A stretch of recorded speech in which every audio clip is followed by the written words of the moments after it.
Laisse-moi t'expliquer quelque chose de très important au sujet de la sorcellerie. Dans le monde naturel, nous venons tous d'une famille, n'est-ce pas? Tu as un père, tu as une mère. Et malheureusement pour nous, ce sont eux qui détiennent la chefferie de la famille. Il y a des hommes qui détiennent la chefferie du clan, et ceux qui occupent cette position de tête.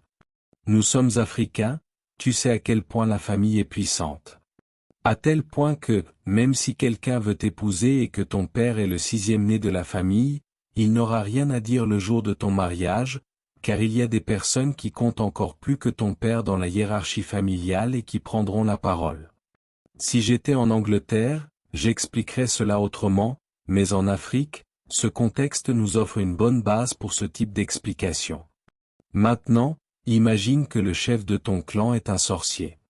As-tu déjà entendu l'écriture qui dit « Et tu seras sauvé, toi et les membres de ta maison » Acte 16 verset 31 ? Cela signifie que ton expérience du salut est censée impliquer toute ta maison. C'est la doctrine. Et la sorcellerie aussi croit cela. Parce que je suis sorcier, chaque membre de ma maison est impliqué par mes convictions. Ainsi, lorsqu'un sorcier va commercer dans le monde de la sorcellerie, il négocie avec tous ceux qui sont sous sa chefferie. La particularité de la sorcellerie est qu'un sorcier ne peut pas te faire de mal si tu ne fais pas partie de sa famille. Il n'en a pas l'autorité. L'autorité d'un sorcier réside dans la lignée de sang. La seule manière pour lui d'avoir autorité sur toi, c'est que quelqu'un déjà présent dans la confrérie de sorcellerie t'initie à son propre confrérie de sorcellerie. Là, il aura alors autorité sur toi. Mais en dehors de cela, il peut seulement t'attaquer. Et une attaque, c'est comme une gifle dans le naturel ne te tue pas. Elle peut te déranger un moment, mais tu te ressaisis et tu continues à avancer. Tu ne meurs pas d'une gifle. Ainsi, le sorcier peut t'attaquer, mais il ne peut pas te tuer, car tu n'es pas en accord avec lui, ta conviction est différente de la sienne, même si tu n'es pas croyant. Tu me suis toujours? Maintenant, ce sorcier va commercer dans le royaume des esprits, et l'esprit de sorcellerie qui soutient l'autel qu'il a érigé dans ton village exige alors ton sang. Je parle ici de chefferie. Es-tu encore là? Dans ce cas précis, l'homme fort, c'est cet oncle à toi.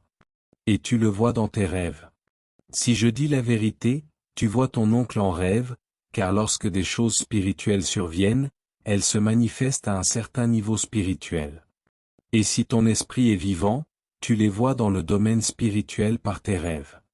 Il existe un œil qui permet de voir les choses spirituelles, c'est l'œil de tes sens spirituels. Tu as 4 sens spirituels. Et c'est lorsque tu es né de nouveau que ces sens se sont activés.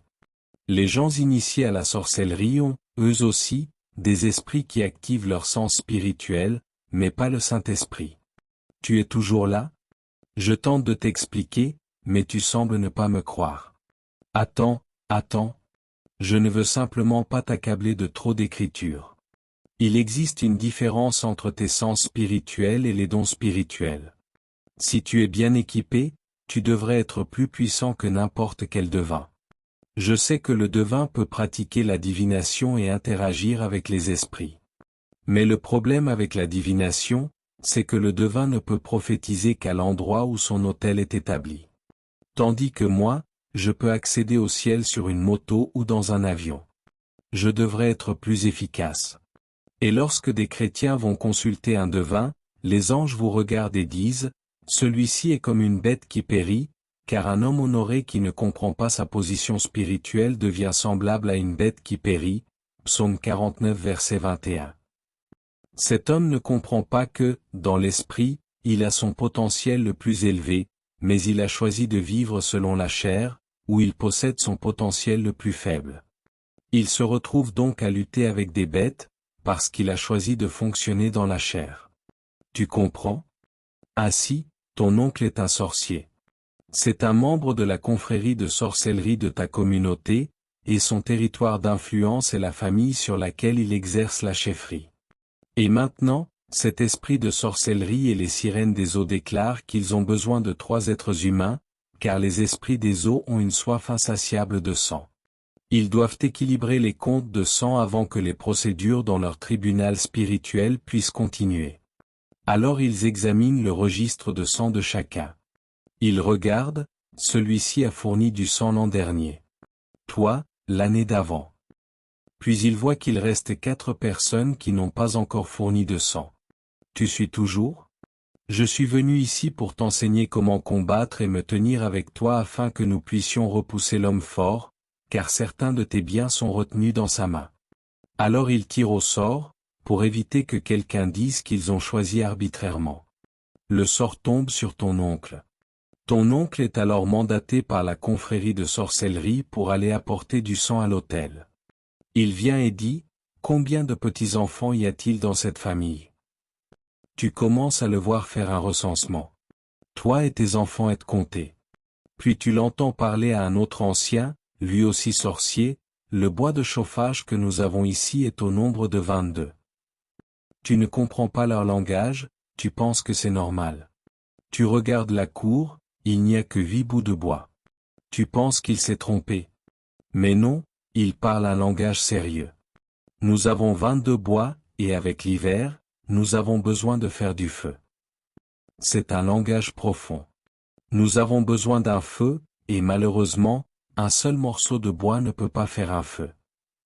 L'autre dit, moi, j'en ai 25. Il compte les enfants, les petits-enfants, et même les arrière-petits-enfants. Tous sont disponibles pour l'abattage, car il exerce la chefferie. Comment vaincre un tel homme fort? Cet homme a acquis la stature d'un homme fort parce qu'il comprend les lois de l'esprit. Il connaît les sagesses du royaume des ténèbres.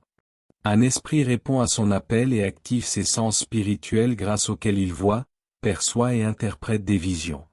Peu importe comment tu présentes les choses, si les membres de ta famille est en danger, car c'est un homme fort.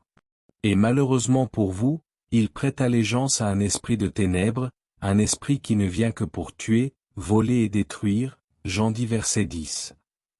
Lorsque tu vois Satan marcher avec des lunettes et un téléphone, ne crois pas qu'il veut prendre un selfie, il vient pour tuer, voler et détruire.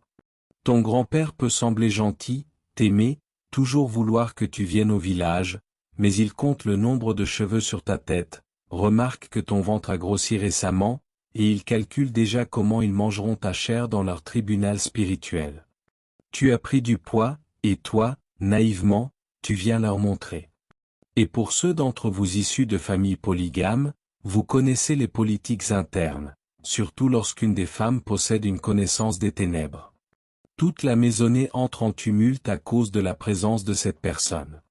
Et si tu regardes bien, il y a toujours un homme fort quelque part dans la famille. Jésus a anticipé cela, c'est pourquoi il nous a donné les lois pour traiter avec les hommes forts. Ainsi, ton oncle va au tribunal spirituel et déclare que, parce que tu es la personne la plus proche de lui, c'est toi qui l'offres en sacrifice. Pourtant, tu es chrétien, membre de la chorale, celui qui va toujours au village lui apporter des haricots, du riz, remplir son grenier de maïs. Et c'est toi qui es choisi pour le sacrifice, car la règle est que l'esprit rejettera le sacrifice si ce n'est pas la personne que tu aimes le plus. L'affection d'un sorcier n'est pas comme celle d'une personne normale. Ce que tu aimes le plus, c'est ce que Satan te demande de lui offrir.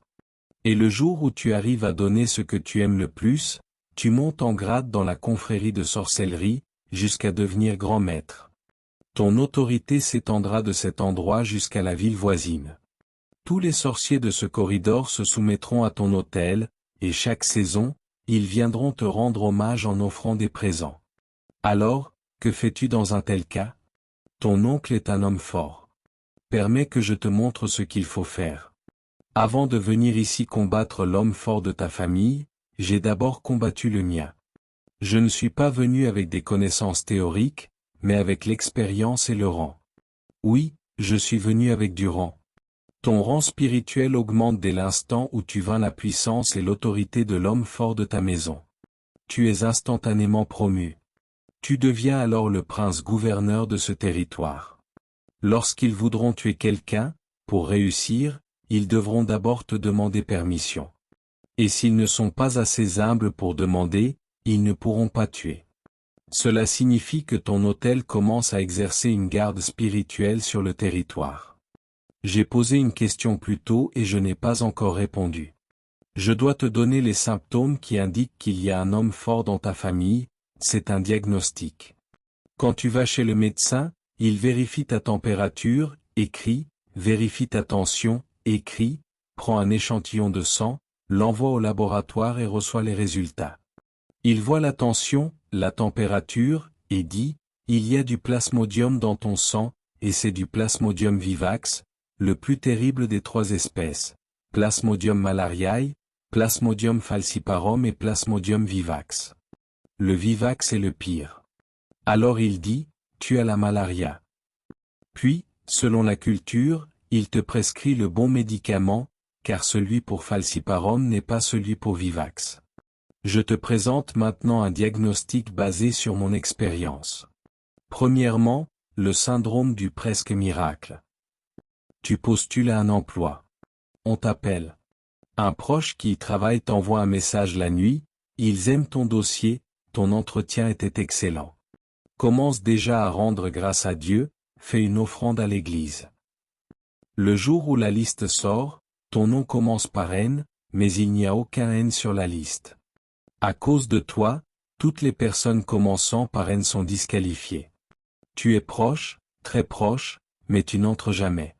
Une fois, 2 fois, 3 fois. Ah! Tu combats un homme fort. En sorcellerie, ils effacent ta lumière afin que la brillance de ton lever ne paraisse jamais. Pourtant la Bible dit, les nations marcheront à ta lumière, et les rois à la clarté de ton aurore, Ésaïe 60 verset 3. Les rois ne viennent pas à ta simple lumière, mais à l'intensité de ton lever. Ils veillent donc à ce que cette intensité n'arrive jamais. Deuxième symptôme, les problèmes de santé récurrents. Une maladie revient continuellement, c'est ce qu'on appelle le dévoreur de santé. Il est conçu pour absorber chaque ressource disponible et te maintenir dans la pauvreté, le manque et la faiblesse afin que tu n'aies ni capacité ni force d'accomplir ton destin.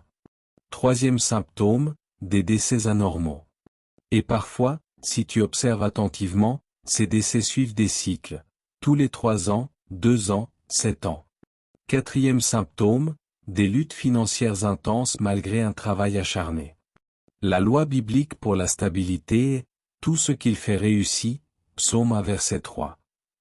La prospérité n'est pas pour les oisifs mais pour ceux qui mettent en œuvre la sagesse de Dieu avec courage.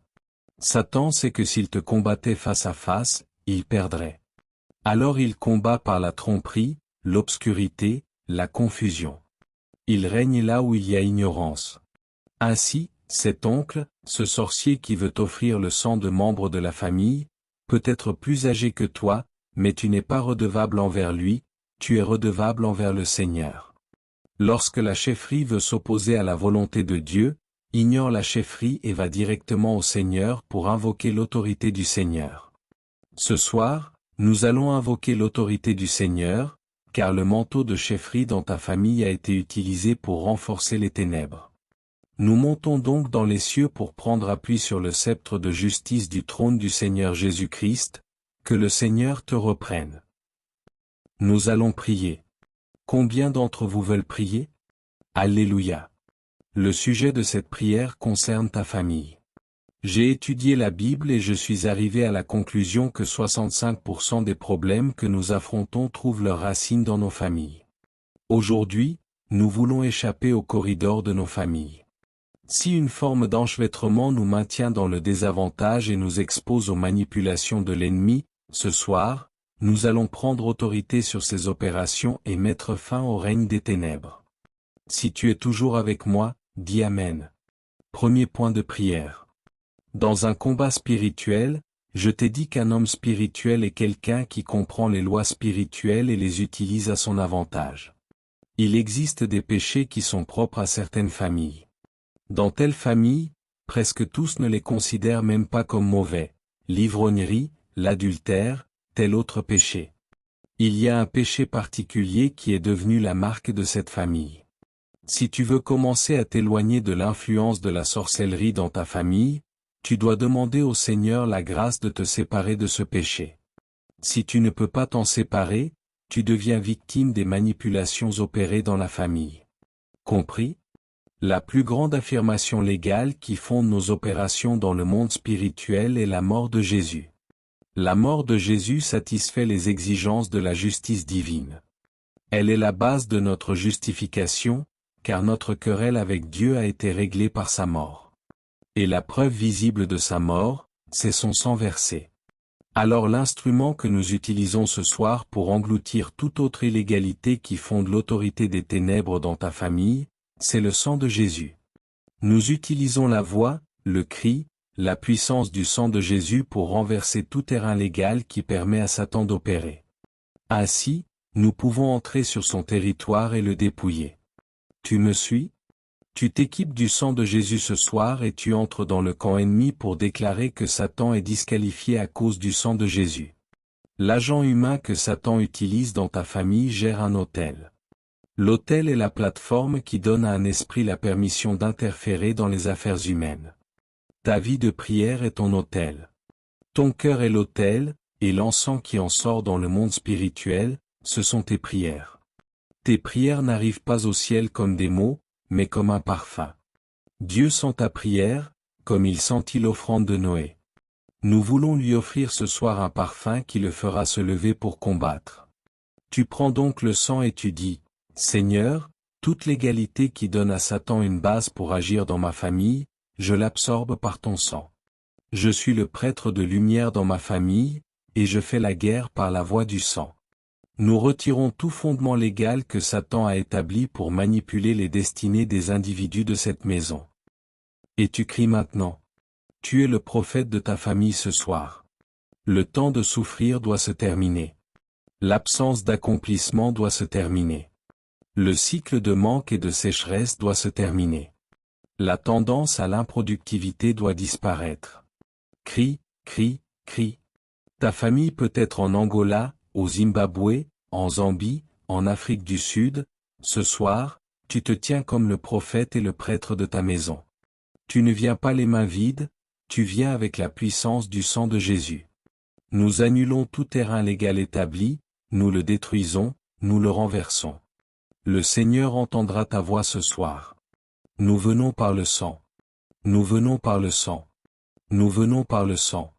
Nous affrontons les schémas du mal, nous affrontons les modèles maléfiques, nous affrontons les structures d'iniquité. Tu es le prophète de ta famille. Tu es le prêtre de ta famille. C'est par toi que le salut viendra. Nous combattons les ténèbres. Nous combattons la sagesse perverse.